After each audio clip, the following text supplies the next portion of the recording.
Should I do 1.0 tier list? Like, if they released a like vanilla Genshin right now, that was just 1.0 Genshin, no patches, just 1.0 Genshin, but like post Singso nerf, right? I'm actually so down. Genshin 1.0 tier maker. For some reason they have Xiao in here, but that's fine. So, a few things that we need to know before we rank anything here is, one, reactions have gotten buffed pretty significantly since 1.0. Because they got a pretty big buff in 1.6 and they got another buff fairly recently to the base damage. Reactions were much lower damage in 1.0, so keep that in mind. I'm talking about transformative reactions, by the way. I think they also increased base damage past level 70 or something. They basically doubled swirl damage, or like they basically doubled reaction damage for transformative reactions that build on characters that build EM. Anyways, who was the strongest character back then? It was probably Singso. If you look at how strong characters are today, Singso is not even close to the strongest 1.0 character anymore. But that's because a lot of characters got stronger through the release of stronger carries.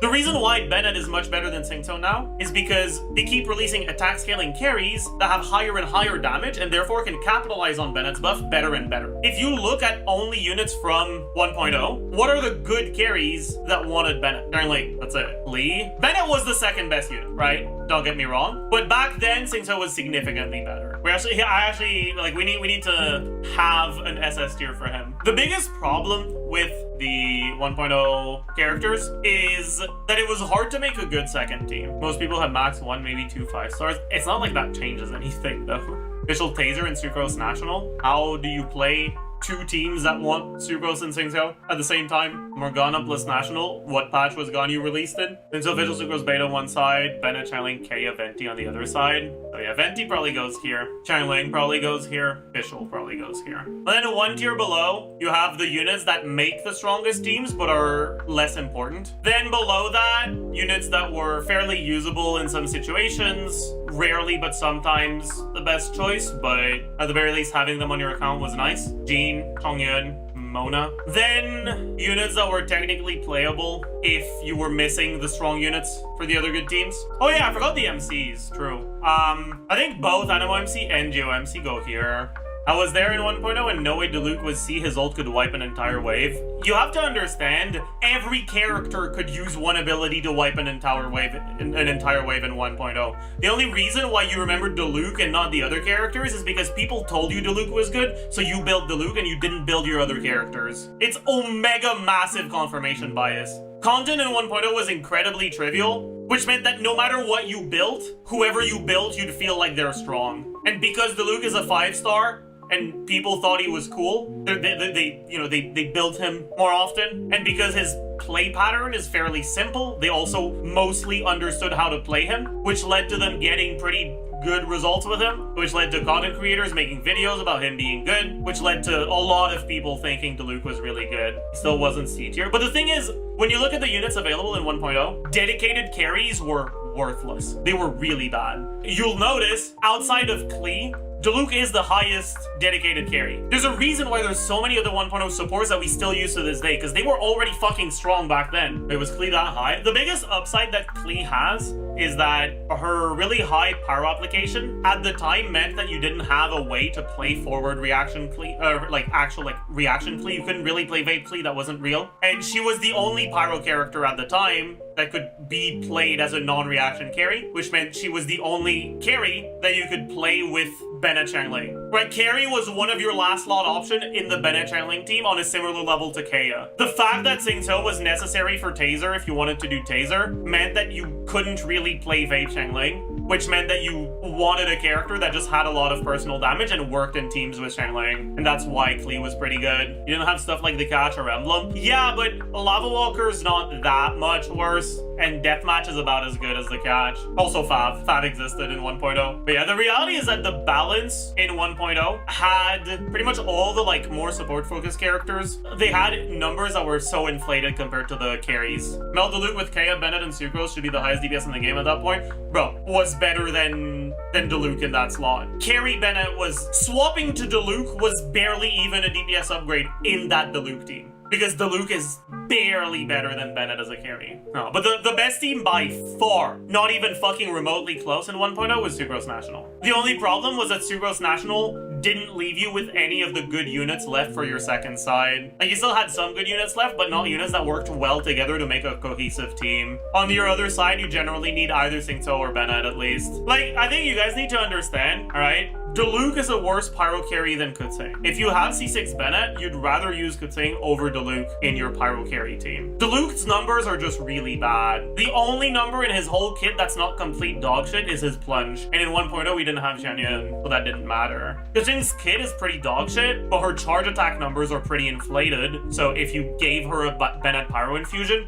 she was a better pyro carry than Diluc was. But I mean, sure, if you were able to get reliable Dragon Strikes on Diluc, he was pretty good. When you make Dragon Strike consistent with Venti Hold E back then, okay, Dragon Strike, by definition, is using hit lag to jump higher so you get a plunge attack. Venti's Hold E is something that allows you to glide after a jump. If you Dragon Strike, you don't need Venti's Hold E. And if Venti's Hold E is letting you glide, you're not Dragon Striking. Dragon Strike is not an umbrella term for any plunge, okay? It's a specific type, but the glider deployment animation is a lot longer than people realize, and also Venti's Hold E animation takes forever, and also the Hold E like air current doesn't last for that long. So if you want to get a pyro swirl, you have to use Bennett burst, then Venti Hold E, then Xingqiu EQ, then swap to Diluc, and then you have like 3 seconds of uptime. Venti Hold E was never good. Even in Wave Dash Hu Tao, like, the fact that Venti Hold E enabled it was funny, but it was never better than the actual Hu Tao teams because Venti's Hold E animation is just too long. Diluc, Xingqiu, Bennett, Sucro/Venti was the most fun team to play. That's because you weren't playing Xianling. Could no burst Xianling with C6 Bennett beat Diluc in personal damage? What is this tier list? This is a 1.0 Genshin tier list. But yeah. At the end of the day, the 1.0 meta was pretty heavily, dictated by the sheer power of these 4 units, right? Xingqiu, Bennett, Xianling, and Fischl having damage numbers, or in Bennett's case, buffing numbers, that were so much better than your other alternatives, made it so that if your team wasn't focused on them, it would not be a good team compared to the teams that are focused on them. What Konzo and 4 stars? For now, I'm talking about C6, 4 stars, but honestly, C0 Xianling is already the best carry. I think Chang'an was higher because of national option and run Taser on the other team. Both national and Taser used Xingqiu. Chang'an was a viable last lot for Rev Melt at the time, but there were a lot of viable last lots for Rev Melt, so you had options. They didn't know how to balance back then with supports. I don't think that's necessarily true. Like, do you actually think that it was their intention to have like meta in 1.0 where each character was balanced on a similar level where everyone was as good as one another? The supports shouldn't have been stronger than the DPSs. Why? Why would standard 5-star characters be expected to be good? Like, from their perspective. Why would they want the standard characters to be good? They wanted to strike a balance between the players thinking, I want to get the new characters because they're good, and I actually have some useful characters, and I don't feel like I'm the worst I like, this game doesn't feel that pay to win. And the best way for them to do that is to have strong 4 stars, but no dedicated carries for the strong 4 stars. Like, I think it was very intentional to have the meta as it was in 1.0. And like, I know this is results-based analysis, but like, it fucking worked. Genshin popped the fuck off, completely broke the mold of the gacha like player base, reached heavily into the mainstream, so it sure as fuck worked. Did they intend for Bennett to still be meta today? I mean, you have to remember, like, if they don't want Bennett to be meta, they can just make another character that gives a slightly bigger attack buff. The game's been out for like 5 fucking years. Things that happened accidentally that they wanted to fix have been fixed a long time ago, right? They nerfed Xingqiu in 1.0. I think it's pretty clear at this point that Bennett was intended to be the mainstay in the meta for years, because otherwise he wouldn't have been. What was the nerf? Xingqiu's burst used to not have ICD. So the wave that applies that's 2 sword used to apply to Hydro twice. The 3 sword wave was 3 times, and the 5 sword wave was 5 times. So they like completely gutted his Hydro application, and he was and still is the best Hydro applicator in the game.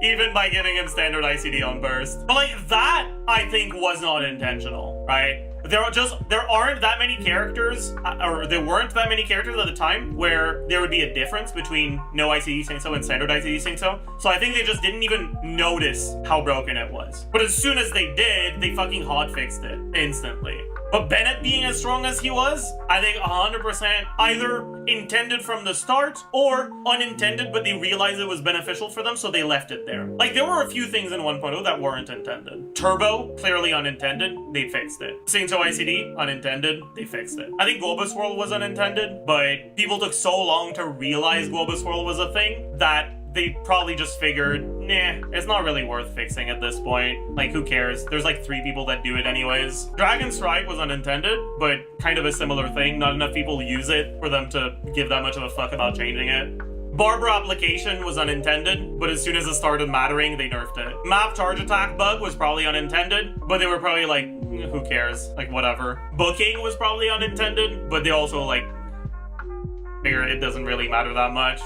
Is ARRC unintended? No, I think that was intended. As soon as you give multiple different control options for the same action and you make them work slightly differently from one another, you're gonna start thinking about ways to cancel it. Like, they 100% knew that there were going to be some sort of cancels using RR and charge attack on bow users before the game even went into alpha. Did they intentionally decide on the frames on for bow user charge attacks and normal attacks based off of that? Maybe not, but they were at the very least okay with what was doable at the time. Booking was in Honkai and back third as a mistake, and they kept it because tryhards liked it. Yeah, like, when there's unintended mechanics that allow for additional skill expression and are either difficult enough or minor enough of an increase to your performance that most people don't use them, games generally tend to leave them in because it adds depth to the combat, even if it's a cringe mechanic. Like, for example, I don't think Skirk charge attack buffer was intended, right? Skirk's ability to generate Serpent Subtlety from a charge attack that gets buffered after the skill duration ends, I'm pretty sure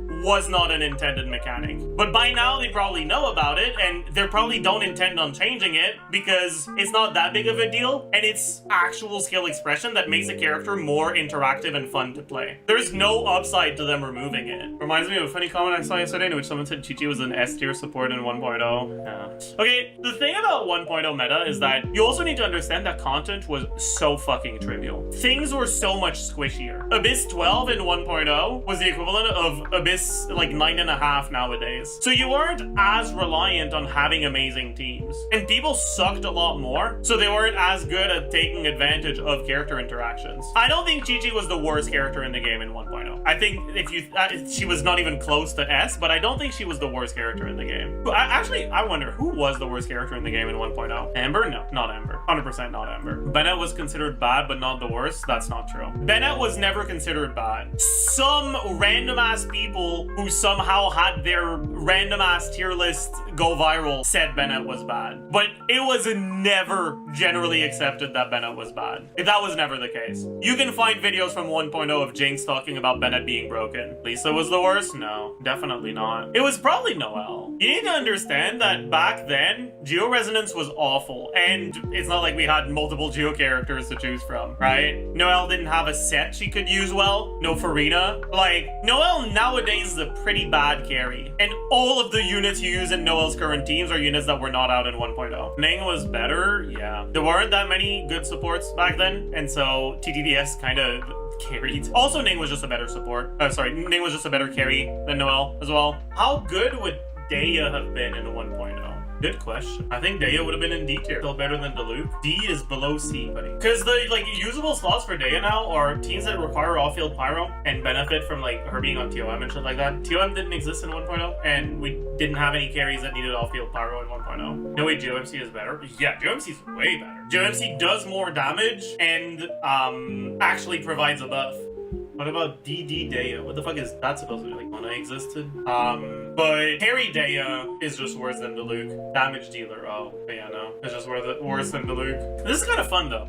We can do this for other characters. Like, how good would they have been if they came out during 1.0? Who's next? What about Sijuin? Sijuin probably would have made B at the time. Two player in Child Slot, yeah, basically. Not that it would be that good, but it would be playable. Blanyan? Blanyan would have been S, I think. Yeah, 100%. Kave would have been S if he came out before Dendro. Like, if Kave, with all the Dendro reactions, came out and he was the only Dendro character, and he came out in 1.0. Actually, no, because 1.0 was pre-reaction changes. So Hyperloom would have done half the damage. Ooh. Ooh. Ooh. Ooh. Then Kali probably would have been B. No, it would have been A, probably. Yumiglorp Glorp. Yumiglorp Glorp would have been S. Risley. I think Risley would have been S as well. Wanderer. Wanderer would have been A, I think. Like, Wanderer without Farazan as, like, an animal carry, pathetic as fuck. So you would have just used her in the same teams where you would have used Sucrose at the time, and, like, Taser. Escoffier. Yeah, Escoffier would have been SS, for sure. Up there with Singto. Chlorinde. This was Chlorinde without Chevreuse or Dendro, or Farina. What team would you have wanted to play at the time? National. No, that doesn't allow you for another good side. Yeah, I think you would have just ended up using Chlorine as your on-fielder for the Taser teams. Would be either high A or low S. Now, you guys need to understand, Chlorine's numbers are fine, but like, all the units she has synergy with are units that are not here. All her team archetypes are reliant on specific things that came out after her. Chlorine Taser is not good. Gaming. Gaming is weird because you didn't have cryo units that functioned at the time in a way that would allow Gaming to properly melt his stuff, nor did you have hydro units that applied their hydro without normal attacks. So Gaming wouldn't have been that good. He probably still would have made A though. Chaska. Chaska probably would have made S. I don't know if she would have made SS, but she definitely makes S. Yunjin. Mawika. New category over so SSS. Although I guess you don't have another Natlan character to generate fighting spirit, so she's locked at 100 fighting spirit bursts instead of 200. Still SSS, honestly. Still SSS. It doesn't matter. You don't have Codex, still SSS. Maybe SS. Maybe it'll be Blitzing, so. What would even be a good set? Crimson Witch? Yeah, Crimson Witch. Molani. Molani wouldn't have had a good set option, right? No Codex, no Heart of Depth. I guess you'd go Lava Walker. Or yeah, Wanderer's Troop as well. And you'd do Erling, Animo, something else. What's your other side gonna be? Bennett Carey with Swing So Official? Yeah, that's pretty fucking good. Yeah, okay. I think she would have made SS. Skark would have made SS as well, for sure. Arlecchino would have made SS as well. Yeah. Who would be the worst unit that is good right now? That's a good question. Cookie, maybe? Yeah, probably Cookie. Nilo? I think Nilo would have been better than Cookie. Because All-Field Hydro Up was just more valuable than Electro Up at the time. Farazan? Oh no, Farazan would have been great at the time. Farazan probably would have been an S. For 1.0 standards, DPS Farazan was really good. Like, look, people played Venti Jean Quickswap at the time. Farazan is so much better than Jean. Does Zitlali work well enough with Shanling? Or is her availability with Shanling? I don't know if you'd play Zitlali with Shanling in 1.0. Because Shanling has a lot of other options and doesn't benefit that much from Zitlali. I mean, Zitlali would probably be the best last slot for National, but freeing up Sucrose doesn't actually help you if you don't also have a Singto available. Like, if you did Zitlali, you'd probably do, like, Shanling National on one side and, like, dude, what the fuck do you even do with Zitlali? There's nothing good. Yeah, no, Zitlali would have been, like, B tier, honestly, at the time. Maybe A, Dragon Strike Galuk. I mean, that would be good, but I'm not expecting Dragon Strike. What about Yao and Kokomi? Pretty much any Dendro character would, like, be at least A. Because, sure, they buffed Hyperloom, but Aggravate didn't exist at the time. So I think it's reasonable to assume that Aggravate did not get buffed. So if they had a Dendro character out, it would have followed current Aggravate numbers. And so pretty much any Dendro character enables Aggravate Fischl, which is now the best team you have available. Chevreuse would be pretty fucking good. Chevreuse would probably make you want to play like Cleave Fischl Beto. No overload buff. It doesn't matter. That's not a team that does significant damage from the reaction itself. Because Cleave Fischl Beto Chevreuse lets you do National on the other side, right? It's not the strongest Chevreuse team you could make, but it's probably the team that uses Chevreuse that would allow you to make the strongest combination of two teams. Inefa would be SS. Kokomi would be S. Yeah, Kokomi would be S. Kokomi allows you to play Chong'in National on one side and Taser on the other. Zhongli, are we talking about pre-buff Zhongli or post-buff Zhongli? Pre-buff Zhongli, low C. Actually, no. Pre-buff Zhongli, D. Post-buff Zhongli, A, probably. What about Nebulette? What do you think? A character that would have been really interesting to get in 1.0 meta is Sarah. Why? Because she would have been kind of good, and she would have actually enabled a lot of characters to be a lot better, but still wouldn't be an S. Forgot there was a character with my name and I jumped because I was half listening. Hello, Sarah. Actually, yeah, maybe their name isn't Sarah, their name is Electro Traveler. Ah, shit. I got the wrong one. Damn. Yoimiya Ayaka? Ayaka would probably have been pre-Blizzard Strayer? No emblem? The fuck's artifact set do you give Ayaka? Oh, no. Glad? No. Definitely not. Stoopy Stoopies, I guess?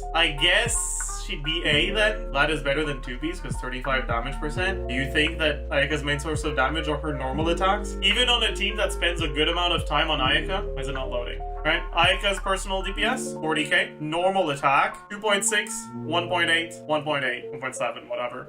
Hydro MC. Unironically, a Hydro MC would probably be like B. Why is Sucrose an A? Because pre-reaction buff Sucrose, right, number one. And number two, you can't play National. National uses all the good units, which means that your second side is 2 dog shit. And so the place where you'll end up using Sucrose is gonna be in a Taser team where she's not that valuable. Like, she is useful, but she's not doing that much. Yeah, like, you could be using Jean, you could be using Venti, you could be using Animo MC, and it wouldn't even be that much worse. It would be worse, but not that much worse. Why is Bennett not an SS tier? Because when you look at the best teams without Bennett and the best teams without Singto, the best teams without Bennett were just better at the time than the best teams without Singto. Other than Chanling, Bennett didn't have anyone worth buffing in 1.0. Without Bennett, you aren't ulting on Chanling. Remember, this was before Emblem and Cash, but Fav existed. Emblem is only 20% ER. It's only 4 substats. It's not that big of a difference. But it's not like I'm saying you should play Chanling without Bennett. Like, no, you shouldn't play Chanling with Bennett. But like, in the 2 strongest teams you make, you'll have 8 characters. Does that mean I should have 8 characters in the highest tier? I don't think so. How good would Chilonen have been in 1.0 without Scroll? He still would have been pretty good.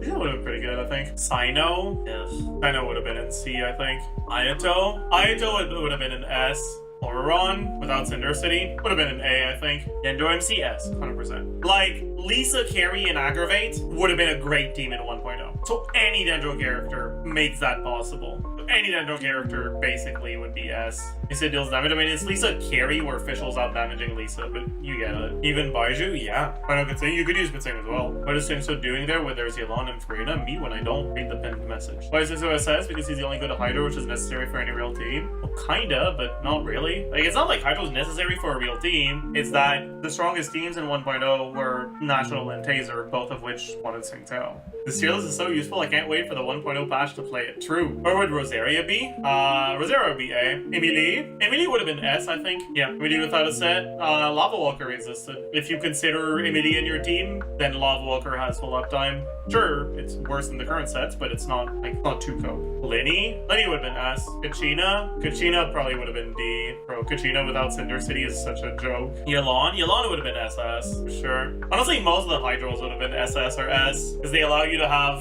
National and Taser at the same time. Who would Candace? I mean, I did say most, not all, but where would Candace be? I don't know. I think she'd be A. Where would Jiao Xiao be? Jiao Xiao would probably be SSS. Or, alternatively, it would be in your walls. What about Chiori? Chiori would have been A, I think. Maybe B, because Geo Resonance was a lot worse at the time. Geo Resonance got changed? Yeah, Geo Resonance got buffed the same patch as Zhongli buff. Goose on the loose! Yeah.